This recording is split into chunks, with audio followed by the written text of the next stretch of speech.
As I was looking over at the beginning of the year at the amazing selection of classes and started to consider what I'm going to make time for this year, not enough classes I made time for. Hopefully next year I'll do more. Obviously I decided to take, kids and character, not for myself, but for my children. It was the right thing to do. And of course, as is usually the case in these matters, I very quickly realized, wait a minute, the best way as usual to teach our children in many of these spheres is by modeling the best of what we hope for them. And so we started the class and we studied, about generosity, and everything was hunky-dory, and we started about orderliness, no problem, and diligence, got this one, and silence, and then the day came, and I freaked out, and I thought, there it is.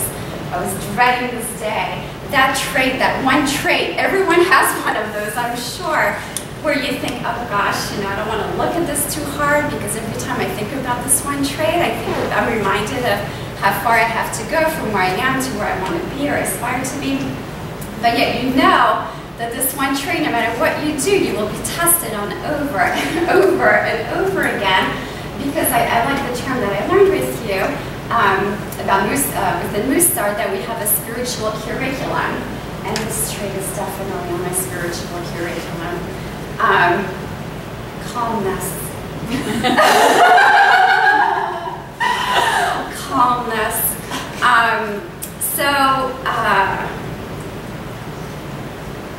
So this is where the wisdom and the beauty of our tradition and the wisdom and the beauty of our amazing teacher comes to the rescue. So very quickly I was put at ease. There were 3 insights that I'll share with you from that class that day.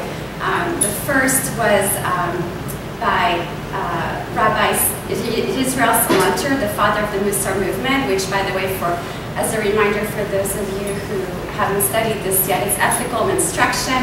It refers to a 19th century Jewish movement that emphasized the cultivation of character qualities as a spiritual practice.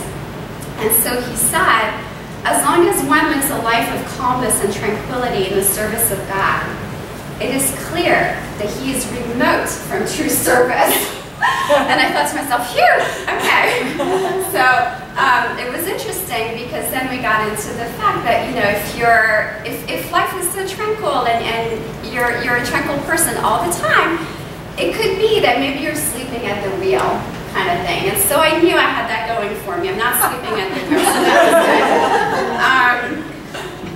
So that was the first, assurance that there's room for us to struggle as usual with all of these traits, and that the idea is not necessarily to, eradicate, I don't know what the right word would be, the trait, but rather to accept it and work with it. So that was the first insight. The second insight was so the approach. So how do we work on this trait? And I'm gonna read. So we studied Rabbi Alan Moranis. Yeah. And so I'm going to read how he wrote it, because I think that's the best way to explain it. These are difficult ideas, and I'm still, working with them. But the guidance that we are given here is to cultivate this inner attitude that creates some distance between the stimulus thrown at us every single day and our response to them, our reactions to them. And so we do this by creating this space, by cultivating this inner stance as a witness, which is still, it's a complicated idea. What does it mean to have an inner stance as a witness? And so basically he explains that when you have a stronger inner witness, outer influences are seen for what they are, and that will keep you from being infected by sentiments that swirl around it. That same inner faculty also keeps you from being pushed around by the forces that arise within you. The distance witness is not susceptible to the tides of doubt, of temptation, of jealousy, etc., that wash through the interior world. So as I understand it, it's basically trying to create this distance between the stimulus that continue to come at you, and to be able to look at things for what they really are, and in that way be able to have, a response that maybe is, to create this inner balance of peace. So it's an interesting idea that I'm still working on, because I think that the two ways that he mentions were meditation, which I've always struggled with. And then the other idea was to practice, this was from Rabbi Steinsaltz, the spiritual experience he describes that the spiritual experience is a constant beckoning to the light. And if we take the constant seriously, that we're constant, then the light we seek must be present at all times and in all situations, no matter how murky, even dark they appear to us.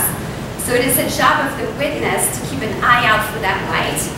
When you realize that and assign this task to the inner witness and strengthen that practice, and over time, you will grow to be increasingly aware of the radiant presence that is constant in the ever-shifting context in which we live.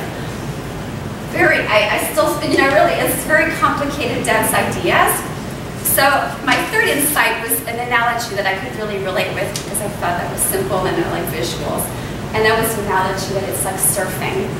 The calm soul, I think about this all the time. The calm soul is centered and rides on an inner even keel. Regardless of what is happening within and around you, I liken it to surfing. So this is Dr. Elana. Even as the waves are rising and falling, the calm soul rides the crest, staying upright, balanced, and moving in the direction you choose, though exquisitely sensitive to the forces that are at work all around. So we're not talking about avoiding the waves, we're not talking about ignoring the waves, we're talking about riding the waves and developing this inner tranquil space to be able to do that. Tranquility doesn't spell the end of our spiritual struggles, it's the inner quality that equips us to handle them. So am I a better surfer today than I was at the beginning of the year? I'd like to think so. Am I a long way from where I'd like to be? Of course. But I do have a much better appreciation as a result of the class that I'm surrounded by amazing expert surfers every day that show me the way and who I know, if I fall off my board, will help me get back on. I'm incredibly grateful for the wisdom that we're part of and the teachers that we have that can help make this wisdom accessible because some of the texts that you learn in other classes, it's very dense and it's an ongoing process, and by yourself I just don't see how we can get through it. And so I want to thank you, and I want to congratulate you on your successes and the money and the recognition and everything great that came this year. And I wish for all of us continued success in the Jewish Learning Center because, well, without you and this organization, it's hard to serve.